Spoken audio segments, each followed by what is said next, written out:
ជាគុណជាមួយលោកលោកស្រីទាំងអស់គ្នាជាជនរួមជាតិដោយចង់បានឲ្យប្រទេស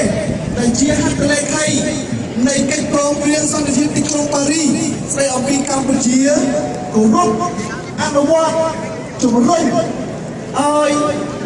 គណៈបកប្រជាជនកម្ពុជាឲ្យលោកហ៊ុនសែន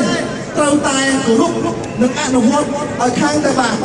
កិច្ចព្រមព្រៀងសន្តិភាពទីក្រុងប៉ារីសចែកចេញជា3ឯកសារទី1និយាយអំពីការបង្រួបបង្រួមជាតិការគោរពសិទ្ធិមនុស្សទី2និយាយអំពីការគោរពនៅបូរណភាពទឹកដីការការពារនៅបូរណភាពទឹកដីនិងទី3និយាយអំពីការកសាងប្រទេសកម្ពុជាឡើងវិញយើងឃើញថាទោះបីជាមានមាត្រាមួយចំនួនដាក់បញ្ចូលនៅក្នុងរដ្ឋធម្មនុញ្ញនៃប្រទេសកម្ពុជាសប្តាហ៍ថ្ងៃដែលបានដាក់តែងឡើងនៅក្នុងឆ្នាំ1993ប៉ុន្តែហ៊ុនសែនដឹកនាំប្រទេសគឺអត់បានអនុវត្តឲ្យបានត្រឹមត្រូវដូច្នេះយើងជាខ្មែរទាំងអស់គ្នាទាមទារឲ្យហ៊ុនសែនត្រូវតែគោរពឲ្យខាងតែបានហ៊ុនសែនបានតាំងខ្លួនជាអ្នកដឹកនាំដែលសួរត្រូវតែហ៊ានគោរពហ៊ានស្ដាប់តាមប្រទេសប្រជាពលរដ្ឋខ្មែរគឺជាម្ចាស់នៃប្រទេសខ្មែរគឺជាម្ចាស់នៃវាសនាផ្ទាល់ខ្លួនមិនអនុញ្ញាតឲ្យហ៊ុនសែនធ្វើតាមទំនឹងចិត្តរបៀបនេះឆ្នៃខាតដូច្នេះហ៊ុនសែនបើខ្លួនសឿនត្រូវតែរកយុទ្ធធម៌ជួនចំពោះម្ចាស់ចោលបើតាំងខ្លួនជាអ្នកឆ្នះមុខប្រដអត់ត្រូវខ្លាចពីនេះទេត្រូវតែហ៊ានបង្កើតគណៈកម្មការស្វែងរកយុទ្ធធម៌ជួនម្ចាស់ចោលឲ្យបានឆ្នៃខាតត្រូវតែអង្គុយ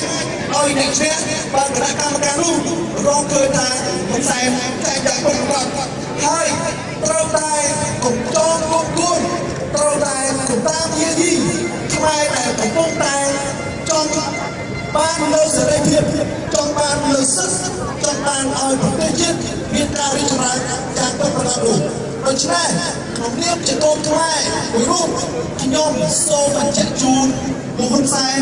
បញ្ជាក់ជូនគណៈបកប្រជាជនកម្ពុជាថាបើចង់ឲ្យប្រវត្តិសាស្ត្រសរសើរខ្លួនបើចង់ឲ្យខ្មែរសរសើរខ្លួនបើចង់ឲ្យខ្មែរគ្រប់គ្រងខ្លួនតទៅមុខទៀតត្រូវតែចាត់សឿនពេលនេះទៅបើរកឃើញខុសត្រូវហើយហ៊ុនសែនធ្វើខ្លួនឲ្យបានល្អហ៊ុនសែននឹងទទួលបាននៅផលប្រយោជន៍យ៉ាងធំធេងជាពេលអនាគតបើមិនឆ្លងទេហ៊ុនសែននឹងត្រូវប្រវត្តិសាស្ត្រចាជាជុំដល់សែនទាំងសាជាចៅមួយជាតិជាអ្នកបំផ្លាញប្រទេសជាតិហើយពុយពុកនៃគណៈបកប្រជាជនកម្ពុជាពុយពុកនៃលោកហ៊ុនសែននឹងត្រូវប្រវត្តិសាស្ត្រខ្មែរនឹងត្រូវជួបមុខជាតិខ្មែរបន្តជេរប្រទេសរាសាអត់ជួបចោលរួមតអាណត្តិតតកូលត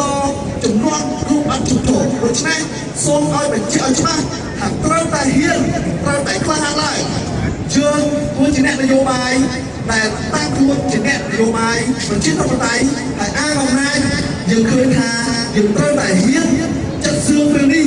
រកយុទ្ធធម៌ឲ្យខ្មែរទៅ